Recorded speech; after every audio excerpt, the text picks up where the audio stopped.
Welcome to Fruity Knitting. I'm Madeline, and this is episode 163.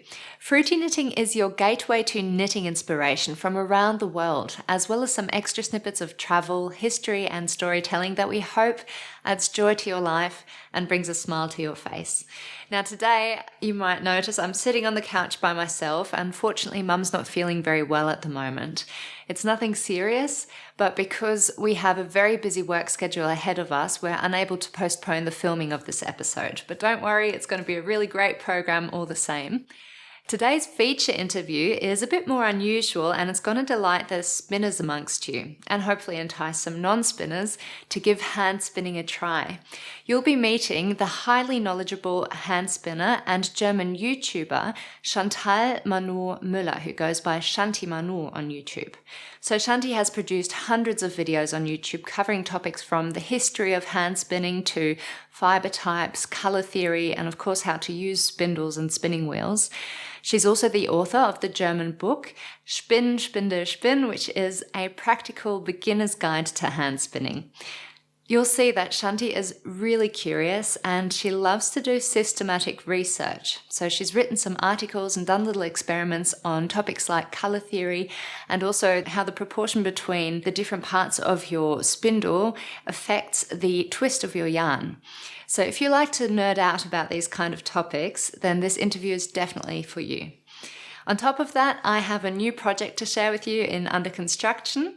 I've also prepared a short mending and short grafting demonstration. And on top of that, I'm going to invite a special guest onto the couch for Bring and Brag.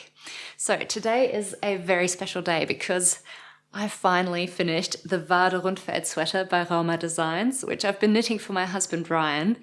And it's taken me 1.5 years to get here. So to celebrate this moment, I'm inviting Ryan to join me on the couch so that he can wear the sweater for you in person. So here he is. This is Ryan. Before we talk about the sweater, why don't you quickly introduce yourself to our viewers? Yeah, sure. I'm Ryan. I'm Madeline's husband. I'm a non-knitter, but I actually understand a little bit of knitting slang. I understand what a gauge is. I know what a cable is. And you might have seen me on a few earlier episodes. Yeah, so you've been on the podcast once or twice. Ryan's also helped out in one of our knitting retreats last year in the Austrian Alps. And you're going to be with us again at Bovey Castle to look after the non-knitters, which will be fun. Yeah, I'm very excited. Yeah. Do you remember when we first started dating? What did you think when I told you that my full-time occupation was being a knitting podcaster on YouTube together with my mum? Well, I wasn't very surprised because Madeline actually didn't want to tell me at the start what she did. She said, I do something on the internet, so I was assuming it's YouTube.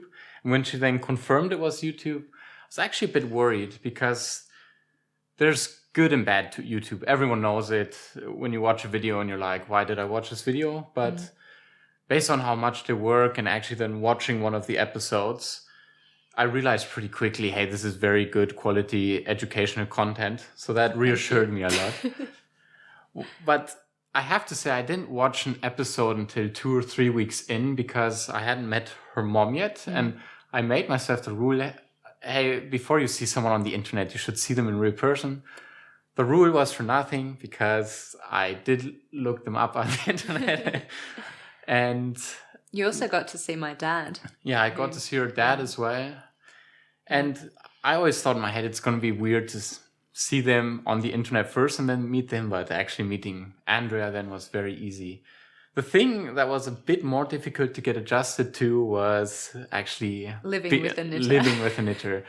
Because you have to imagine, I don't know any knitters. No one in my family knits. And when Madeline started knitting after a couple of dates, I was like, hey, are you even listening? You're looking at your needles. And I compared it to talking with a friend and he's being on their phone. And then I don't want to engage in the conversation either. And sometimes she like even interrupted me to do some counting. And I was like, how dare you?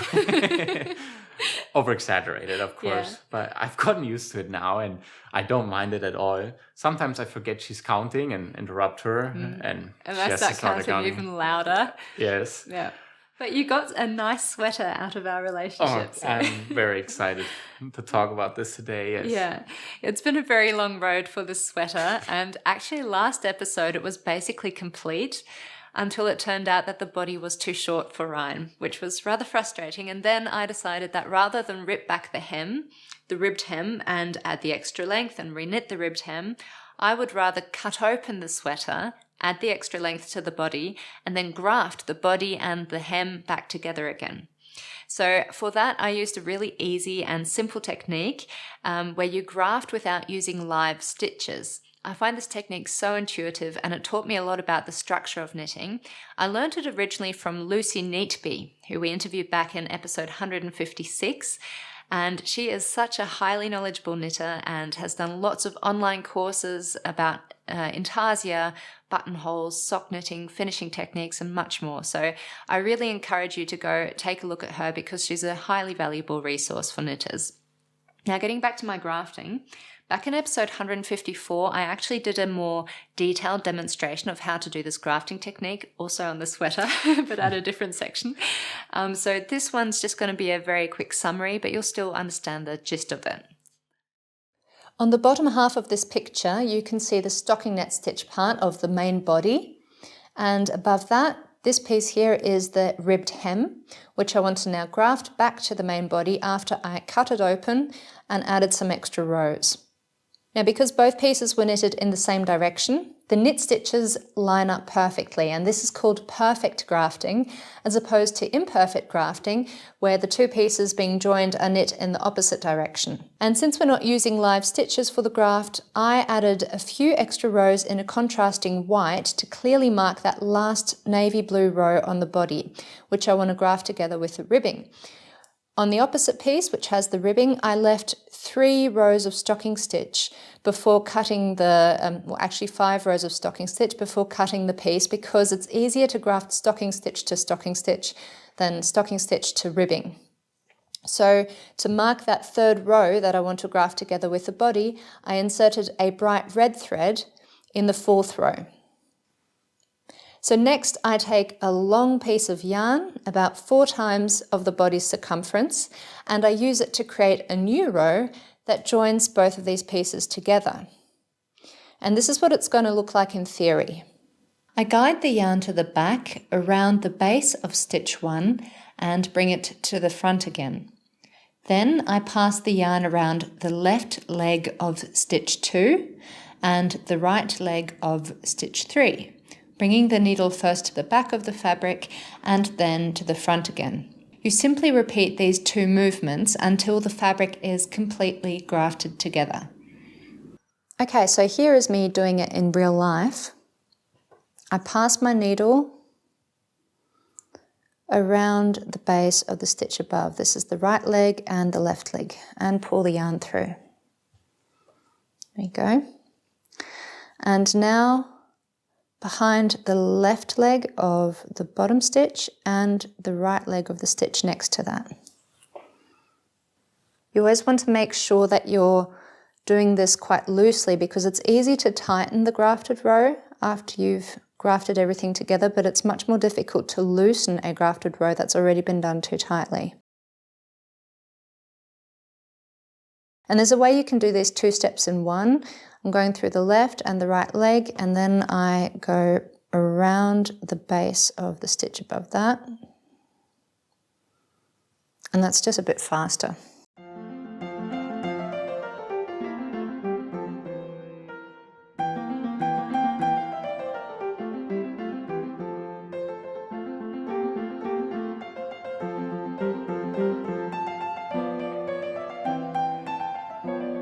So now I have these little bits of extra fabric left over, the white piece up here and some extra navy blue rows that I will carefully remove. And here is what it looks like after I've grafted both pieces together and removed the excess fabric from the inside of the body.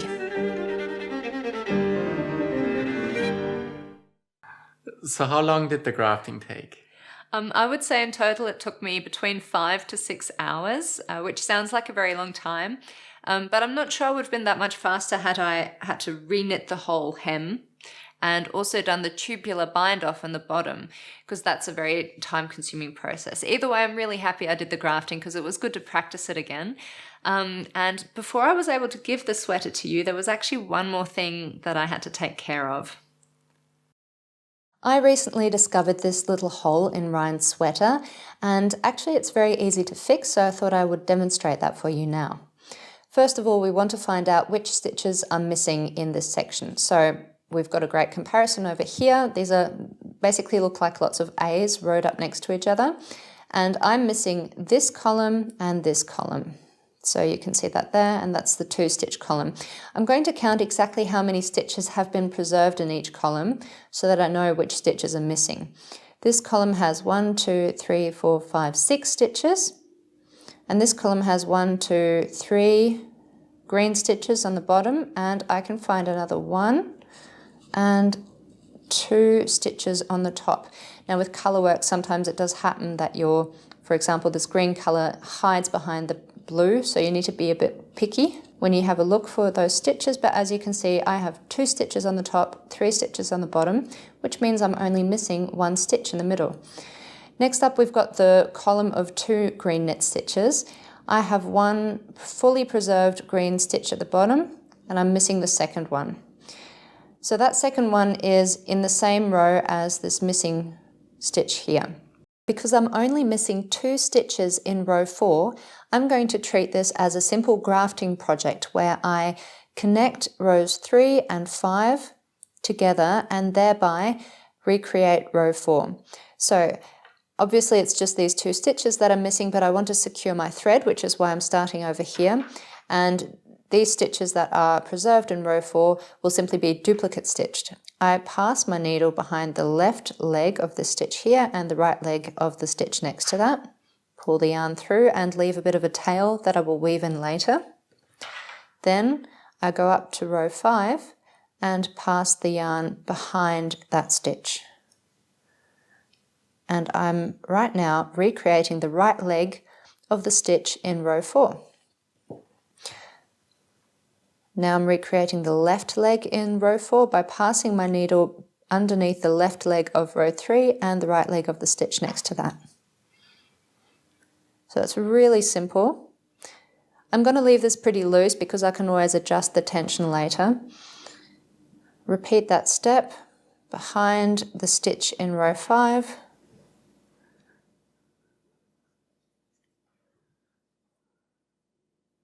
Behind the left and the right legs of the stitches in row 3. Okay, now I'm going to recreate this second green stitch in the tiny little column. I have to go behind the right and the left leg of this blue stitch in row 5.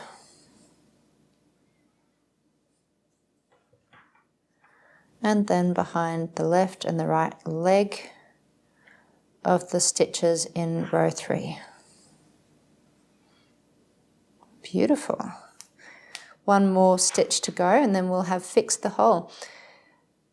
Now I have to find that little stitch here in row 5 which wants to hide behind my blue stitch. And that's the left leg. Pull the yarn through.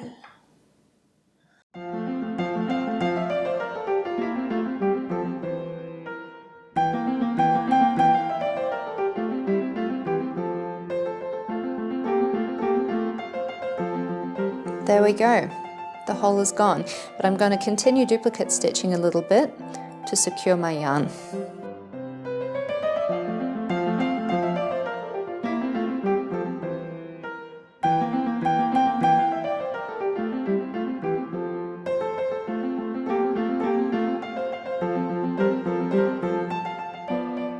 And that is how easy it is to fix a small hole using the grafting method.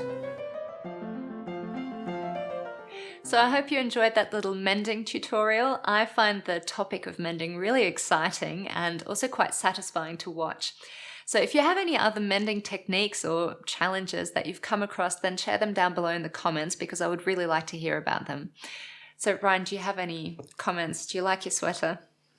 I love it. But I have to say that this was supposed to be my Christmas present for 2024, and I got it in 2026. Yeah. But I'm very happy that I got it. For me, it was interesting because I've never been involved in the process of creating a sweater. So I see Madeline created, she's also created one for a friend or knit one for a friend. But it was very interesting to see that how often she had to try it on for me, how often she had to do measurements. And funnily, she did it so often. And as you guys know, she did a couple mistakes, and that's why it took so long. And for me, it was fun because I could make jokes about her. Oh, you have to rip something away again. Yeah. However, in the end, I wish I would have had it earlier because I really like the sweater. It looked like this pattern when it was by itself without the bottom part looked a bit weird. But now that I see the whole thing, I really like it. And I'm very excited to wear it in spring because it feels like wind goes through and it still keeps me warm. And I think it will fit with the colors and how everything will look. Yeah, Ryan and I were talking about it earlier, and he revealed to me that actually in between he thought that sweater was looking quite ugly. But then the longer the body got, I guess it became more proportionate again, so he started liking it. Yeah. Yeah. No, definitely, yeah. Anyway, I'm glad you liked it in the end. There are overall I'm happy with it, but there are some things that bother me about it. For one, I made the yoke a little bit too long. So when he stands up straight, actually the sweater sits nicely on him, especially from the front. At the moment it's puckering a bit, but normally it doesn't. On the back though, he's got a very wide rib cage, which I didn't know how to handle when knitting him the sweater, because on the front it fits him well, but then on the back I've got all this excess fabric that I'm not quite, turn around a bit, excess fabric that I'm not quite sure how to avoid in the next sweater I make him. And one idea I had was that maybe it's easier to knit him a sweater that's made flat and then you sew it together. So we'll see how that goes. I've found a cable pattern that I might adapt for you. Anyway, before we move on to under construction, I want to say a really big thank you to those of you who are Fruity Knitting patrons. You are the reason that we can create this show, so we really appreciate your support. In every episode, we bring you a feature interview with a talented guest. Typically, that guest will be a knitwear designer or maybe a mill owner. And sometimes they're from a different but related area of the fibre arts, such as today's guest, the highly knowledgeable hand spinner, Chantimanou. And producing one of these interviews takes months of coordination, preparation, filming, and editing. Filming the actual interview is just a really small part of the entire process, and actually the same goes for the rest of this entire program. So to keep it sustainable, we really do rely on the financial support of our Fruity Knitting patrons. So viewers like yourself who enjoy the show and who want the show to continue. So if you enjoy the show, then please become a Fruity Knitting patron and support it by making a small monthly donation starting as low as $5 a month. Just visit patreon.com/fruityknitting and you can become a Hebridean, Merino or Shetland patron. The link is in the description box below. Thank you very much for your support. And we're happy to announce that Shanti is offering our Fruity Knitting patrons 25% off her relationships shawl pattern on Ravelry. It's a beautiful lace pattern written in German, but it includes detailed charts, which makes it quite accessible to non-German speakers as well. On top of that, Shanti is offering an incredibly generous 50% discount off the first month of her Patreon membership. The videos and materials on her Patreon page are in German. Members receive access to 10 spinning video courses, an extensive collection of downloadable learning material, live stream recordings from 2018 to 2023, a PDF guide and 22 videos for her Körpermustertuch, as well as access to her Discord channel. So thank you very much to Shanti for these wonderful discounts.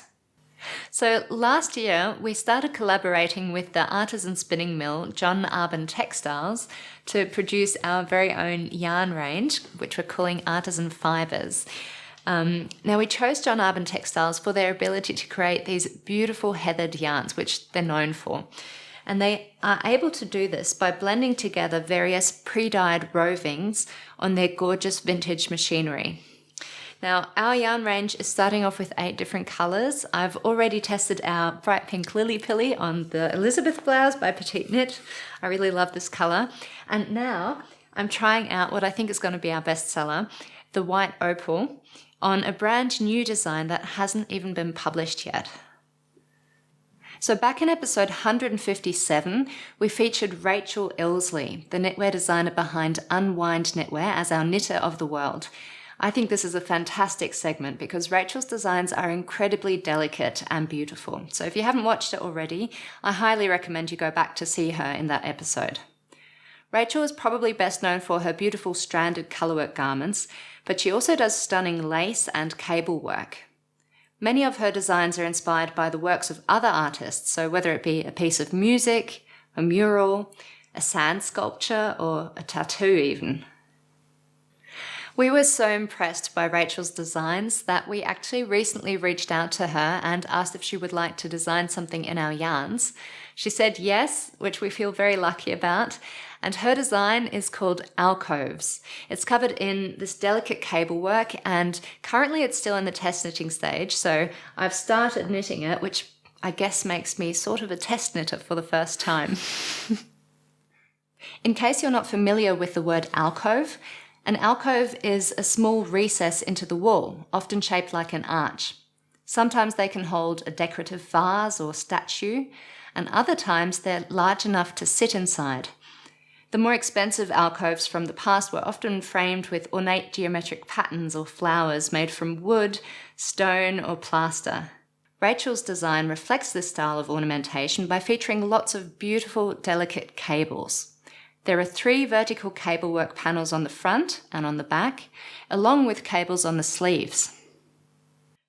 So Alcoves has a drop shoulder construction and it's knitted top down and mostly in the round, although you start off with the back piece which at first you knit flat until the underarms, and Rachel makes sure to include some short row shaping for a better fit around the neckline and the shoulders.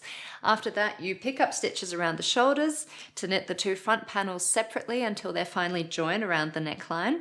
You keep knitting until the underarms join the front and back panel together to knit the body in the round.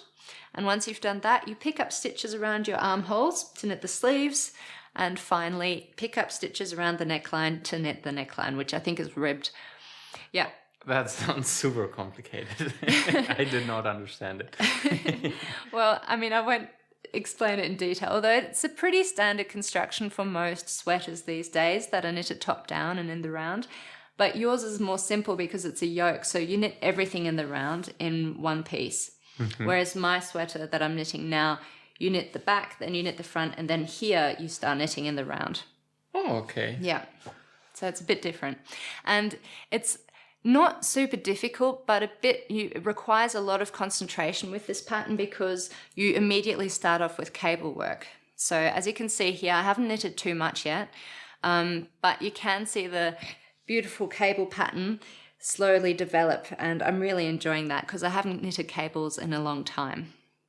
And I'm also really happy with how the white opal is knitting up. So by the name you can tell we want it to resemble a white opal. So it should have a underlying milky white shade with very strong flecks of pink, turquoise, blue and yellow popping through. And I think it's working really well, so I'm happy about that. White opal is our only marled colour. Marling means that you're twisting strands of different colours together so that they stay slightly separate. So with our yarn, one of the plies is pure white, while the other 3 plies are a blend of mostly white, but also a bit of red, turquoise, yellow and blue, which keeps the yarn bright and luminous. If we didn't marl the yarn and instead blended all of those colours together before spinning them into the final yarn, the underlying colour wouldn't look white, but more like a light beige. So people have been asking us when we're planning to start selling our yarns. We're aiming for mid-March or early April. So these are our final colours. Setting up this online yarn business has been quite the adventure, and personally what I found most challenging is learning about the different shipping options and how to stay legally compliant with the different countries that we ship to.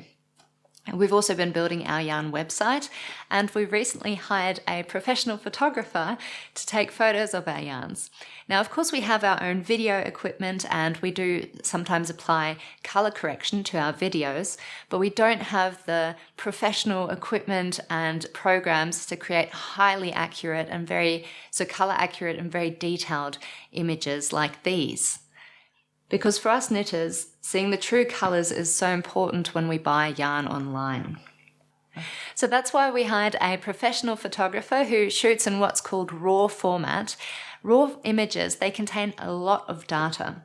And when you take them straight from the camera, they look rather flat and overexposed, but that's because they're meant to be edited. Because they contain so much information, you can change the exposure, the colours, and a whole lot of other things without losing the overall quality of the picture, of the image. And that means you can create those really detailed and accurate representations of the real thing. So that's why we went for one.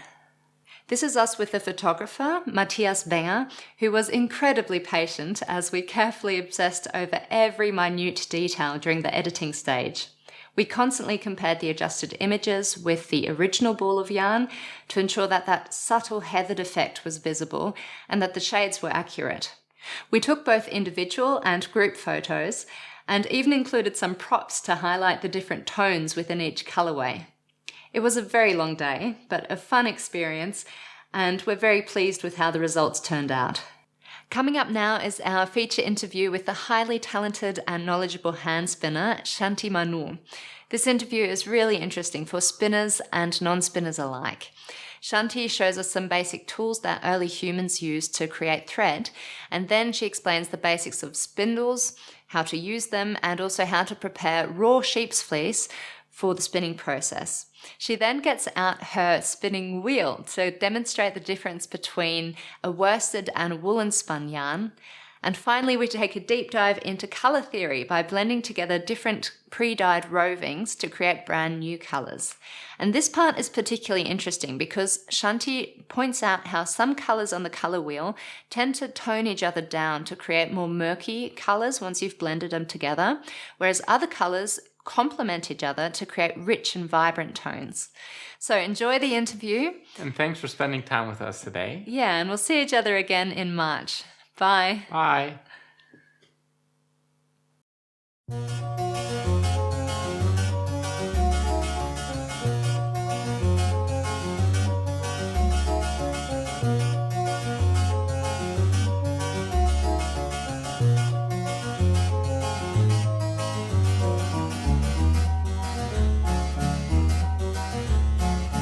Golden brown texture like sun lays me down.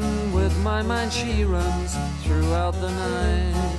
No need to fight, never a frown with golden brown.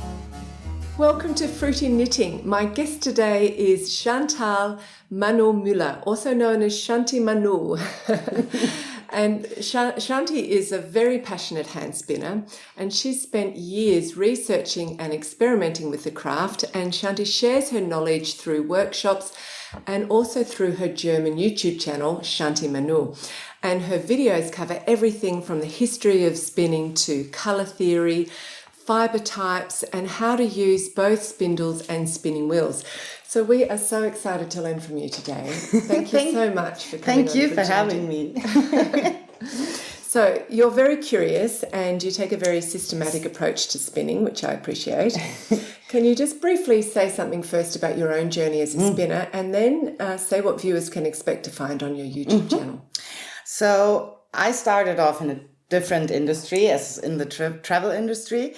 And after having my second child, I started spinning. I taught myself. And in 2010, I started to post videos about it, tutorials, educational videos. And shortly after that, I started to teach classes, first for beginners. And then my interest grew with the classes I gave and the videos I made. So I did a lot of research and was really interested in different topics. And so later on, I also teach advanced spinners.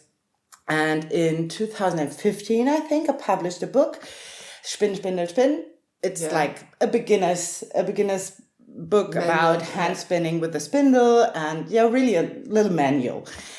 In 2017, I started like a little festival just for spinning, just for spinners. It was like 100 people. I think it took place yearly for up until COVID hit. And is that in Bonn? Was that in Bonn? It was in Bonn, actually, yes. Yeah. And it took place every year from that time on. And that was really nice. It was a lot of fun, a lot of spinning wheels in a room. And but my main topic was always producing content for people interested in wool, in spinning, in colors, fibers, the history about it.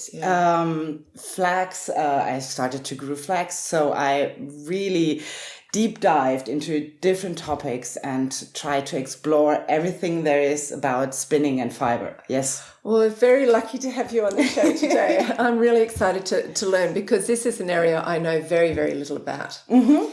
We're going to get into a lot more technical detail later, and I really want to keep the non-spinners in our audience on board. So I thought it would be good if you could start by showing us just the basic steps of how to make yarn using a spindle. All right.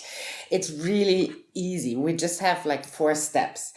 The first is that we need to twist fibers together to have a thread. That's what the spindle is actually for, because if we spin it, it produces twist. And if I draw out some fibers and I will wind some thread on the spindle so I have more space, then we get a thread. And of course, there are a lot of details on how much twist I produce, how much fibers I draw out of the comb top here, but that's really the basics. We'll talk about that later. That's really the basics of it. Okay. And in fact, the spinning wheel does quite the same, just a little bit different. If we have the thread ready, we can ply 2 threads together to get a balanced yarn. Mm-hmm. We could use just 1 thread, which is used in weaving a lot.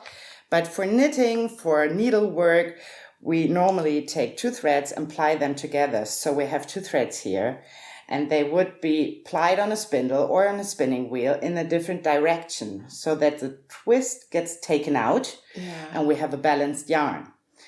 And when this balanced yarn is finished, we wind it into a skein. We can use a niddy-noddy, a swift, and then we have not a ball of yarn, but a skein or skein. Okay. And this one, like you see, is not really, it doesn't look balanced because it's freshly wound. Yeah. That's why we wash it or we steam it to set the twist, to give the yarn a chance to evolve a little bit. And this is really quite fine yarn, as you can see. I don't know if you can pick this up, but you're a master of fine yarn spinning, aren't you? I love it. But they're 2 very, very fine threads that you've plied together. So typically, would you do, how many plies would you put together for your favourite type of yarn? I love 3 threads. Okay. So that's a 3-ply. Okay. And that's really still a fingering weight, isn't it? It is, yes. Yeah. It is. You could also apply like 4, 5, 6 threads together. It's no problem. But of course, the result depends on how thick the threads are. So So actually, hand spinning with a spindle has been around for thousands of years in so many different cultures. Has the instrument actually changed much throughout the centuries? Not a lot. Not a lot. Thing is, we don't really know how old spindles are. We know how old thread is. So we can presume that people just started twisting fibers together. Mostly just plant-based fibers like flax, something like this. And they did that with a hand. And then, of course, they found out that it would be easier to wound the thread up a stick. And that's what we imagined the oldest spindles would look like. And they would have a weight, like maybe out of wood, maybe out of ceramics, or later tin and other materials. But it's an instrument as old as time. So it's the oldest, simple. It's really simple. The oldest thread dates we found dates back to like 15,000 BC. We don't know if spindles were around on that time, but we have depictions. So we have statuettes and pictures of people spinning. And so we can assume like 6,000 BC, there were spindles around, almost like these. Yeah, okay. And is that just like put against, or you do hold it in the air? Is this a drop spindle? Or That's a drop spindle, actually. Okay, yeah. So you really, you put the whirl on, and because it's has this thick area here, it stays on. You put it on really, really neatly. And the only thing that changed much, much, much later is that we put hooks on spindles. Okay. The old ones have like A little notch. Yeah. Yes. And you make like a little knot in it. If you look here. It's like a crochet hook. It's actually quite like a crochet hook. Yeah, And we okay. hook it up. It's really like this. Yeah. And then you can give it a spin. And with modern spindles also, we have a fixed whirl often. Yeah. So it's really everything So out it's of wood. basically just a stick and a whirl. It's basically that. And a notch. You could take a pencil and a rubber and just put it on and it would spin. You just need something that spins. Okay. Yeah, so, yes. Okay, that's super cool. And Shanti has brought a few different types of spindles here. So I would really like you to show us them in detail and just explain how factors like the weight or the size or the shape or the materials will affect the kind of yarn that they're producing. So yes, we have a lot of differences in spindles. The first really important difference is the weight of the spindle, because that really determines how thick or thin you can spin. And we can say like we have different categories. So we have really small spindles.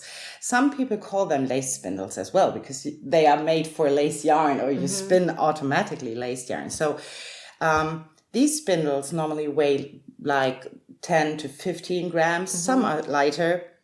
But the thing is that less weight draws less on the thread, and so you are able to make a finer thread, because it has to hold the spindle in the air, doesn't it? Okay. And then And it's spinning faster, right? it's spinning faster. We will get into that because that's really about how big the weight or the whirl is. Okay. But normally, of course, a smaller spindle has a smaller whirl, and so it spins really fast as well. Then the next group is like spindles that are between like 15 and 35 grams. It's like the big middle ground. Most people use them. And then you get a slightly thicker yarn. You could spin finer, but you have to be careful, because if you spin on and spin and wind on, the spindle gets heavier and heavier. And so it draws more on the thread. Okay. And then you wouldn't be able to spin as thin anymore, because the thread would break. Let me just interrupt. This might be a super dumb question, but my brain thinks if it's heavier, it's going to pull on the fibers more and naturally make it thinner. So why am I thinking that wrong? Okay. Yeah. No, it's not. It's not really wrong. You're right. Okay. And that's where your hands come in. Like you have to control. I will take that apart. You have to control how much fibers are drawn out. So don't let your thread be determined by the spindle alone. Okay. But I think that's one of the biggest beginner problems, that they just let the spindle draw on the fibers, and then it would be actually thinner and thinner. Okay. That's right. Okay. Yes. But then it would break eventually. Yeah. And that's what we don't want. Yeah. And uneven as well. Yes. Yeah. Of course. Okay. We have also like really big and heavy spindles. Like some are up to 70 grams, some maybe 80, 90 as well.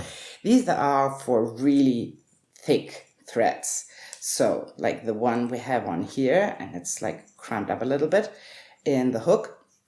So because these weigh so much, they are going slower as well, but as I said, of course, they have a bigger whirl. And this one you do upside down, I see. This one is upside down, that's right. So we have top whirl spindles and bottom whirl spindles, but it's really the same thing. Okay. It's just where the weight lies. So, so with this one, we make a thicker thread, and the thread can hold the heavy spindle. So we need a thick thread. And like you said, we need twist, and a thin thread needs more twist actually than a thick thread. So that's something to think about and to really learn, because then also we have to think about how fast the spindle spins, and also how fast we can draw out fibers. But as you just said, the smaller whirls spin faster. That's just like physics. If I spin this one, you see that it's quite fast. If I have a smaller whirl with like more weight on it, it spins even faster. If we have more weight on the outside of the whirl, then it spins slower but longer. So it stays. I will spin this one again. There we see it's much slower. I actually made a quite extensive test of this and wrote an article about it. So she's a nerd. And I took some thread. It had to be, all the threads had to be the same length. And then I measured how often the spindle turned in a minute or in 10 seconds. I don't remember really. And then I spun it back to count how much twist was in there. So it was really interesting. And did you find, did it sort of show you what is, like, did it break any myths, or did it confirm anything? No, it did confirm all the theories we had. Like, and what I wanted to show is also that you really have to think about the spindles you use. If you want to make a bigger project, like for a sweater or something, and I have 10 different spindles, every spindle will make a different yarn.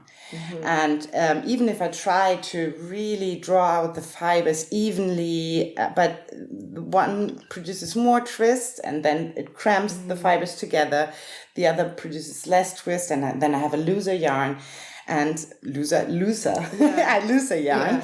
And so we really have to think about what materials and which tools we use to have a consistent yarn. So would you use the same spindle for one garment completely? I would try to have at least some spindles that are quite similar to each other in weight and in like its size of the whirl.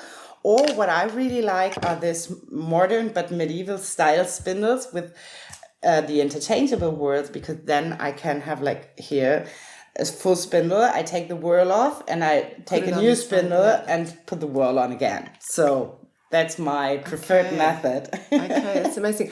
And just like, how long is it going to take you? Like how much yarn, how many meters roughly is that? Do you know? That might be like 25 grams.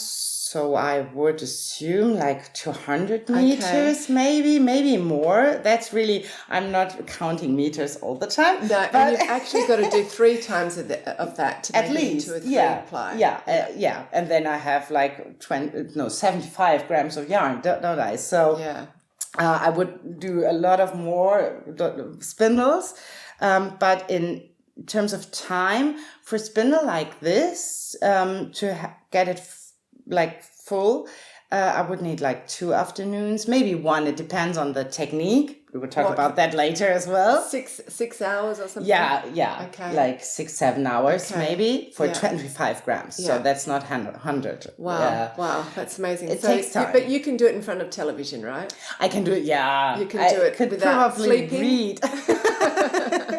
Yes. Okay. And of course, people think spinning wheels are faster. Yes, they are a little bit faster, but it really depends on the person spinning. So it's different. That's so interesting. Okay, so what are the differences and benefits of spinning yarn from processed fibres versus starting with the raw fleece? So yes, we have different fibers available, and for beginners it would be actually easier to just buy processed wool, because we have so much types of wool available to us.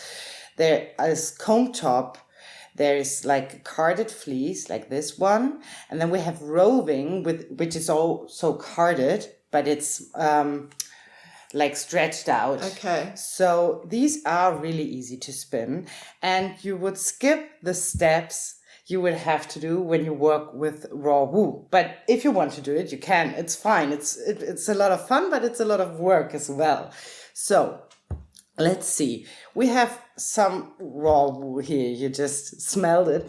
Yeah. And it's really sheepy and it's greasy. And that's the hard part, because it's also dirty, but some of the dirt would fall out if we process it, but we have to get the grease out, because that will become stinky and it's not really nice knitted up. So, but can't you wash it after you've spun it, or do you have to you wash won't it get it out. Okay. You won't get it out if you press the fibers together. It would be harder to get it out, and you have to think about your spinning tools, because you would have grease all over your spinning tools, your carding tools and stuff. Some people do that, and that's perfectly fine. I wouldn't recommend it. So there are different worlds. So we would have to wash it, and then we get some clean. So very, very quickly, like this. Washing means, I remember my grandmother, I think, in the bathtub. You could do that. Is that okay? What would you do? You need hot water and you need a detergent. Yeah. And with hot water, I mean like really like 70, 80 grad Celsius, like degrees. And how do you make it so it's not going to felt? You just don't move it a lot. Okay. You just put it into the water and you get it out, and you would have to do more steps, like more washing steps with just clear water to get the detergent out. So yeah, it is work. There are other methods. I like to use potash, like in medieval times it was used to wash, because it has a reaction with the grease in the wool. It's really nice. So you have less steps, but it's a lot of work as well. Then we have the washed wool. You could spin that right away, but it wouldn't be a really even yarn, because you have a lot of bumps and like little pieces in it, and you would have to pick it apart all the time to draw out the fibers as fine as you want them to. So the next step would be to process it by either carding or combing. So we have two different tools. We have combs like these, and we have cards, hand cards like these ones. I will show you quickly, because that's what most people tend to do, because it's faster and easier than combing. Okay. So we would take a little piece of wool and put it on the carding cloth like this, and you see this little hooks here. Yeah. We always want to work so that the hooks look in different directions. Okay, so that one's going that way and the top one's going like that. Right. Okay, good. And then what happens is that we use these little hooks to take the fibers apart. So I really just take the fibers and take them apart. Okay. And take the fibers and take them apart. And then the other card fills up slowly but surely. So you're not putting a lot, you're not really squeezing it. No. If I start to squeeze, something like this I can take out. I don't want that. It's too short. It will get lumps in my yarn. If I start to squeeze really much, that means there is nothing happening anymore, because then nothing transfers, nothing opens up. So at some point, when both cards are filled a little bit, I would have to transfer the fibers that are down here onto the other one, and then they are lying on top of the others again, and then I could start again and open these up. And I would do that a few times. If I do that myself, I would be much faster than I do it now. So essentially you're making all of the fibers lie parallel to each other and with a lot of air in between. A lot of air in between. They look straight and parallel, but they really aren't. They're not, We can see that if we look at a finished row lock, because then we twist them so that we get a little roll, and they are not really all lined up. But that's okay. So we get a little bit of air in the yarn as well. We get a lofty and a little bit textured yarn, and that's nice. And that's an easy preparation to do at home, because at home we also can buy like carding machines, and these are even faster. Yes. So, but we can skip all the steps, like I said, and we can just buy prepared fiber. So I said, that's carded wool, that's combed wool. And in the combed wool, we have what you said, like these aligned fibers. Yeah. The difference is that we have it with industrial prepared fibers, we have a lot of fibers crammed together. If we do it by hand, like that's combed by hand, we have much less fibers and they are easier to draw out. Okay. So sometimes it can help, for beginners especially, to prepare the fibers a little bit before you spin it. So you could just loosen up carded fibers like this. You could take a combed top apart like this so that you have less fibers in your hand, and you loosen them up a little bit. Okay. What you can do as well is you can use, we will get that one here, something that's called a disc. It's just it's a disc. Show the pretty side. Oh yeah, you're right, totally. It's just a disc with little holes in it. Yeah. And that can help us to pre-draft the fibers. I love to do that. Okay. Because you have more time with the nice fibers. So we would thread them in here. Yeah. And then we would draft as if to spinning, but we would just use the disc to get an even slither. Yes. Okay. Yes, that's it. And then it looks much more looser and finer, and it's easier to spin like a consistent yarn. I see that. So that's really nice. One last tip on that end. If you steam your fibers right before you do that, you get the twist back, because normally the crimp in the yes, in the fleece. That's what I meant. Thank you very much. The crimp of the fibers, because wool has crimp. The crimp determines how elastic your yarn is going to be and how elastic the fibers are. And if you do that beforehand, this step will be much easier as well. So that's just one little tip. I can see this is a real tactile craft it's a good craft for playing around and feeling feeling fibers. Yes. Okay, that's really amazing. And the characteristics of each yarn really depends then on the spinning method you're using, and that can be woolen or worsted or semi-worsted or spinning from the fold, as you recently told me. So I'd really like you to explain all these terms and just show us how they differ. But then we have to go to the spinning wheel. Let's do that. So we talked about the different preparations for wool, and looking at the techniques, actually they match the preparations. So we have the comb top where the fibers are sitting all parallel and nice and neatly together. And the first technique that we learn usually is the short draw. The short draw is really happening just between my hands. So I draw some fibers out and twist in the fibers by moving my hand. I can do it backwards, like if I move my backhand, my left hand in this case, and go back and forth, or I do it with the front hand, my right hand in this case. What that does is it presses the fibers neatly together and draws out all the air and makes a really strong and heavy yarn. And that's what we call a worsted. So if I make like a little plyback sample here, we see that it's really even, really dense and shiny. And that's what we want in a worsted yarn. If we, on the other hand, want to have a slightly more lighter and loftier yarn, we could spin from the fold, because the fibers are all parallel.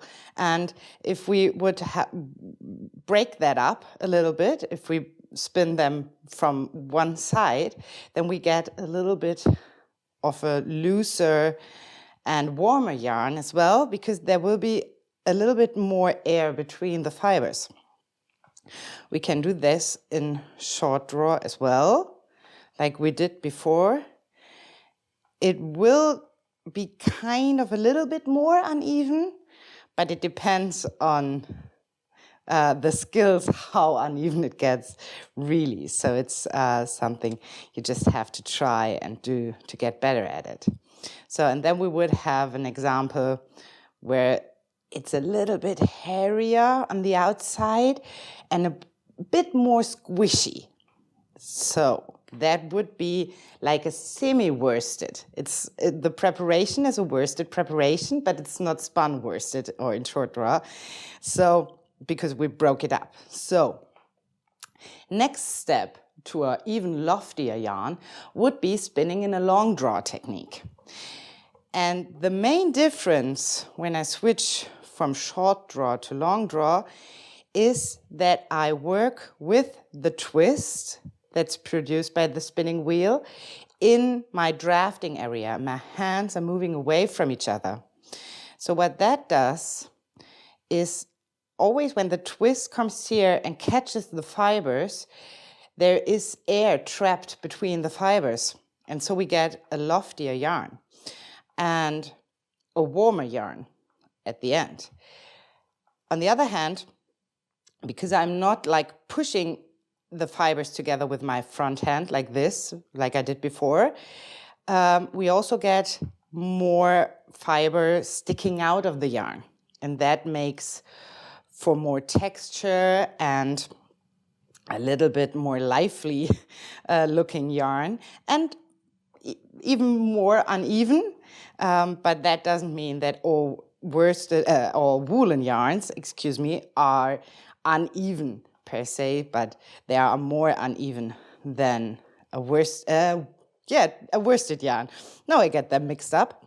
So when I would take really carded wool, which is in and of itself like really lofty and not so organized, then I get a true woolen yarn when I do this.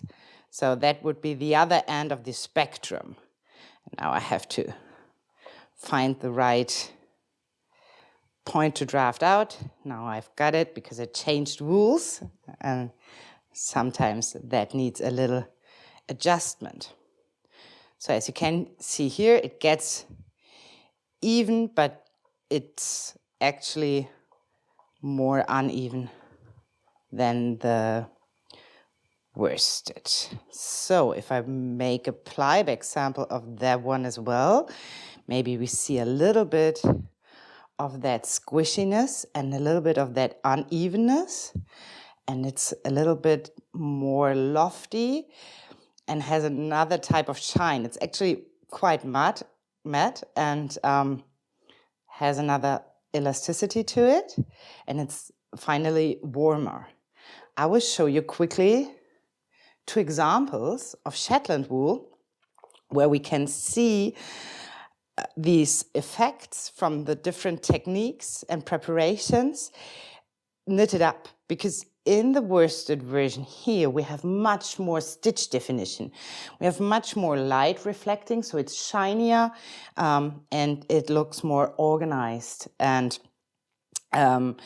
it really depends on what you like more, because the woolen version here doesn't have as much definition, but on the other hand, we have this nice woolly style, like because we have all these fibers, and it's a little bit more thicker because we have more air in it, and So it will be a little bit warmer. It has more of a rustic optic to it, and it doesn't show the stitches as well as the worsted version. Both are elastic, but in different ways when I say so. So one question I get a lot is if I really have to spin everything clockwise and ply it counterclockwise. That's what most of us do, and that's what most of us learn. But actually there's no right or wrong way to do it. I have here 2 examples to show you that both works. We have a yarn that is spun clockwise and then plied counterclockwise. And then we have a yarn that's spun counterclockwise and then plied clockwise. The main thing is that we always remember how we spun the yarn, because we always have to ply in the other direction so that it's balanced at the end. I actually made a big experiment about that and wrote an article because I was really interested in how does it show in knitting. And what I found out was that it doesn't really make so much of a difference. What makes a difference sometimes is really how you knit. Because if I take this yarn, which I have to check myself, that's a Z, so that's spun counterclockwise and plied clockwise. So that's what we normally don't do. And if I wrap it around my finger, like if to knit, you see that this part here gets much more tighter. So that's what really makes a difference in knitting. On the other hand, if I would wind it on my hand in the different direction, and it really depends on how much you wind, then it gets looser and unplied if you want so. And when the yarn is spun differently, then of course the effect is the other way around. It gets looser when I wind it that way, and it gets tidy when I wound it that way. So just my tip for this is just look at yourself, look how you knit, look at how you work with your yarn, and then everything will be fine, even though you ply and spin in a different direction than the others. That's totally no problem. So one great benefit of spinning your own yarn is that you can blend pre-dyed fibres to create really unique heathered effects. And you're teaching spinners how to do that with colour theory. So can you just show us some tips and tricks now? Yeah, I love colour theory. And it's so nice that we can do so much with it as spinners. First thing off is that we actually have like 2 color theories, because what we learn in school is often that we have the primary colors, blue, yellow, and red. That's this one fine. That would be this color wheel. And that's absolutely fine. We can work with that, but we would have to keep in mind that actually the primary colors are yellow, cyan, and that's not really magenta, but yellow, cyan, and magenta, which is more like a pinkish red.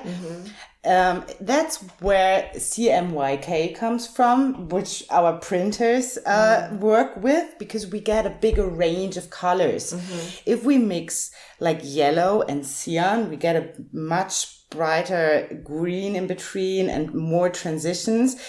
Because if we really work with blue and red, we have to take into account that red is much more dominant than blue. So if we mix them together, the red will always force itself into this mixture. Okay, so it's never going to be a 50-50% if you're wanting an in-between colour. Yeah, if you want an in-between colour, you have to use less blue than red. Like, that's really hard.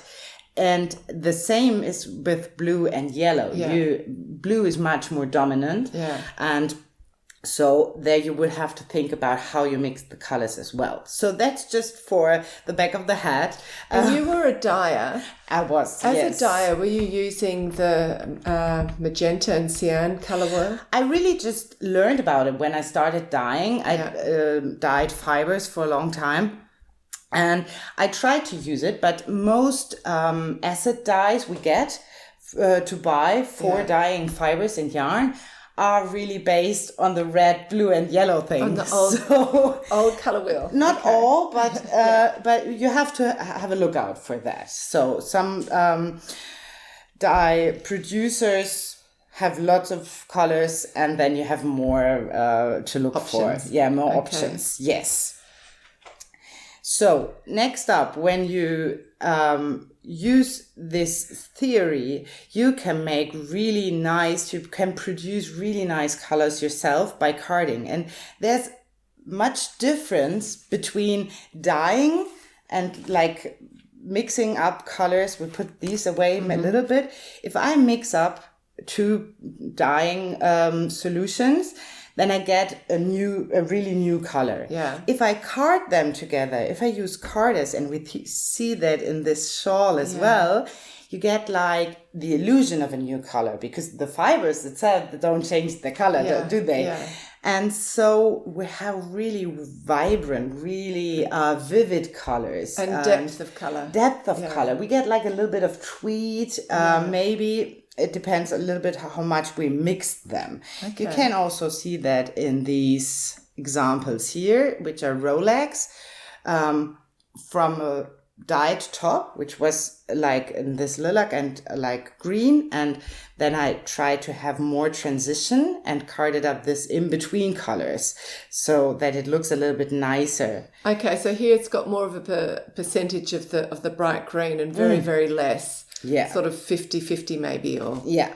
Yeah. And what we see here is also that we have to be careful which colors we mix up, because that's kind of grayish, dull. And if we use this color wheels again, we can actually see that if we put colors together that are opposite to each other, they tone each other down. So if we take, for example, red is here, so we take the red to the green, this one and this one together, then we get a really dull, like aubergine, color, and they will always cancel each other out a little bit if we card them together. That can look nice, but we have to take that into consideration. Yeah, because it can end up looking muddy as opposed to interesting tweed. Yeah, that's right. Okay. Yeah. But if we like use really solid, nice colors, which are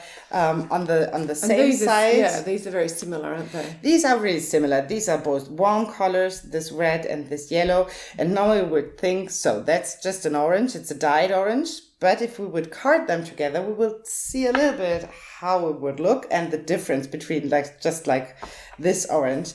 When I use carders to mix colors together, I try to prepare them in layers so that I don't have to card as much. Okay, so you've just basically put a few fiber groups on together like that. Like we did when we carded wool, but just mixing them up a little bit up front. And have you tried to do that 50-50 or more one color than the other? No, I tried to do that 50-50, but just by eye. By feel. That's it. And then we will just mix them up a little bit. And then back again.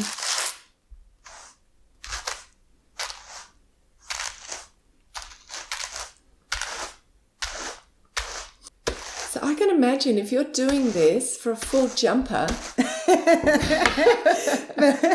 then you really pretty. It would take a lot of time. That's right. But now this color starts changing.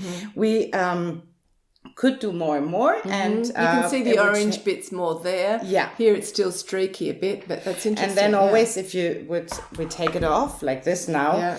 Normally I would make Rolex like this, but if we spin that, then of course the color will change again a little bit, because it will get denser and the fibers get cramped together. Yeah. And then we have like a really interesting vivid color, which is not really like it's roughly like that, but roughly. It's really interesting. But it's not, it's because we also see the yellow and the red fibers. Yeah. But from far away, it will change a little bit as well. Far away for there. Okay, so you would always suggest when spinners are starting with colour theory just to take colours in the same family Yes. and to experiment with different proportions. Yes. Because you've really got to get it right if you're going to add a green into this as well. Maybe you could do a bit of a light green, would you? Or I think, like, really, if you take two colors, which are on, like you said, on the same side of the spinning wheel, of the color wheel, there can't go so much wrong. And then if you try to make a transition like this, you can really develop a feeling for how much color changes with different percentages. So that's how this shawl was made. Like, I had a yellow and a cyan, and then I really made like the transition from one color to the other. There are like 11 colors in between, like steps in between. And then you really get a feel for the colors and how you can mix them up. And That's the same really from nice. this and magenta here. And here I used actually red, not magenta, because I didn't have any magenta at that time. But you see that the red is actually more dominant, and it takes up more of this transition. And then the break between this last orange and the yellow is a little bit hard. It's like... that shows you that red is more dominant than... Yeah, absolutely. But you can create loads of colors just by mixing up pre-dyed fibers, and you can buy pre-dyed fibers and really get creative with it. But it takes a lot of time to... How do you make sure that you've got enough that's sort of roughly the same carded? Do you know? Yeah. I weigh them. So I weigh like you would do maybe in dyeing. Depends on how you dye, but I really... would like calculate if I want 500 grams of fiber, I would need for this, let's say 10 color steps for transition, and then one color step would be so much grams, and then like 90% of one color and 10% of the other, and then 80% of one color and 20% of the other. So you really just can calculate it. So you do that first, and then you can sit in front of television and just cut it.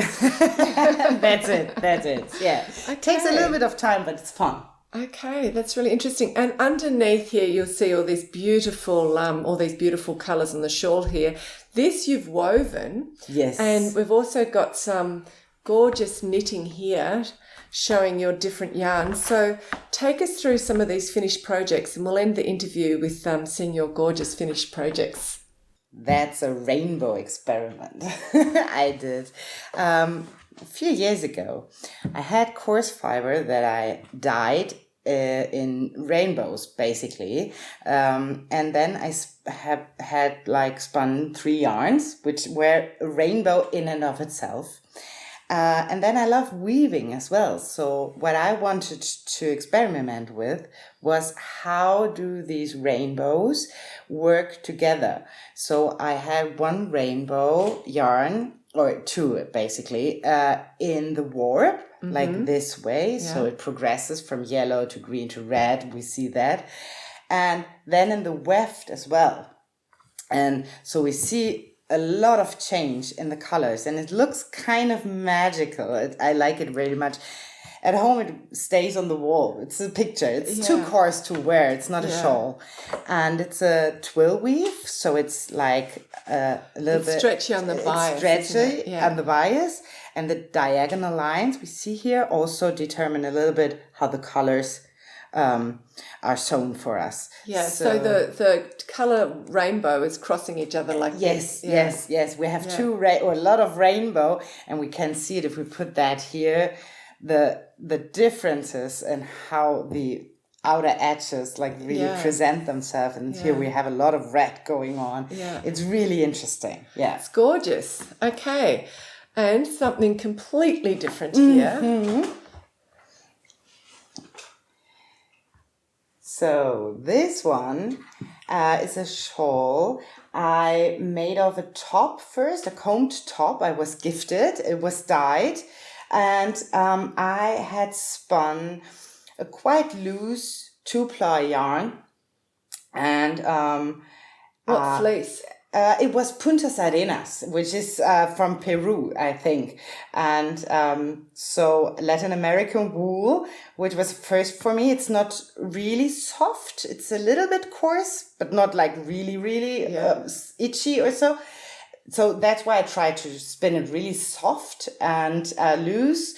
And I love lace shawls, so I made a lace shawl out of it. But then I thought, it's quite thick for a lace shawl. Well, it's not really thick, but I like really small and fine Like yarns. Shetland lace. So it's like Shetland lace. So I did it twice. That's the first. I like it really much.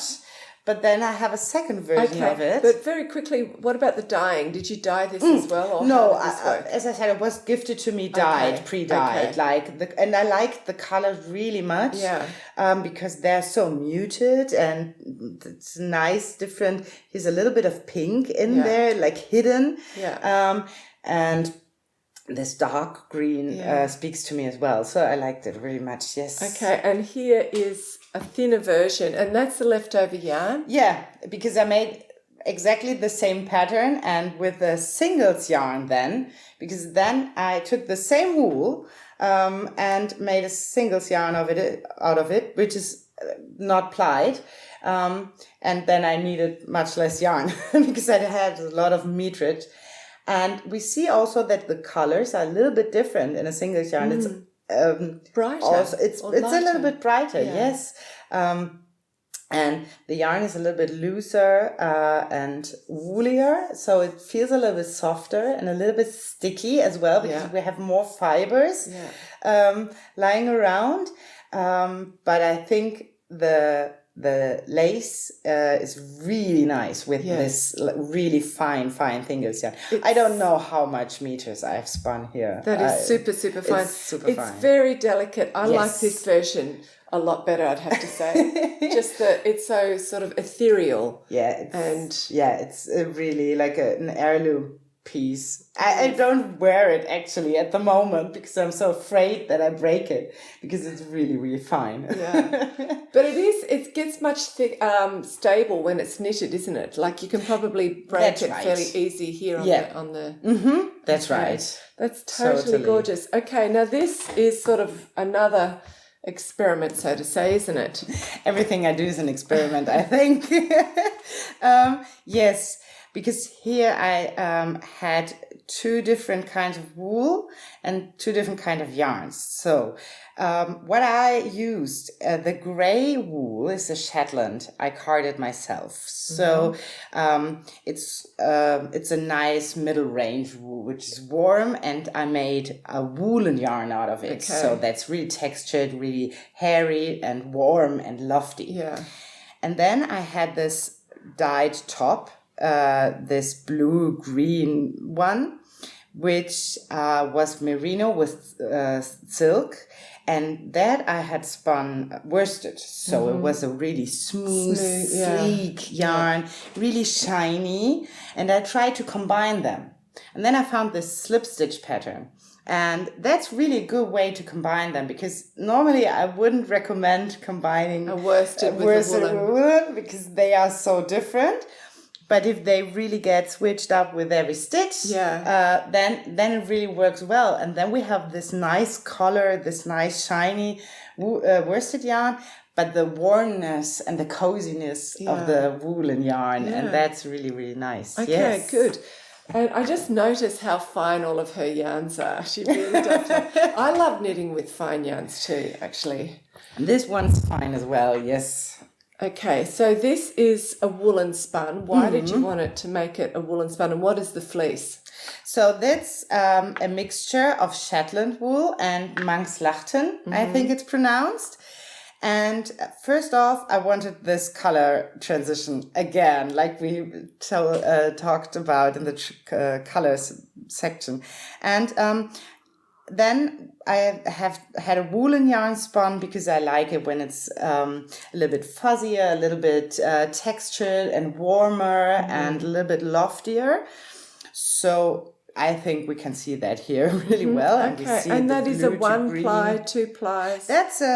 Oh my God, that's a good question. I think it's a 2 ply. Okay. Yes. Okay, so again, you've And it's really a very fine fingering weight, if Yes. not even like it's a little bit finer than a fingering weight. It might be. It might be at places. I think that's one of the experiments where I looked especially for the color transition and didn't spend so much time looking for a really consistent yarn. I wanted something that's warm and nice and easy and looks like a little bit more sporty. Yeah. Yes. Okay. Well, that is really, it's been fantastic having you on Fruity Knitting. And just, I think it's so important as knitters just to know what we're actually knitting with. And if you can understand your fibres and you can understand your yarn, you'll knit better in the long run. Yes. And so it's been really great to have your expertise on the show. Thank you very much for having me. It was wonderful. Thank you. Let's say goodbye to the audience. Goodbye. Bye.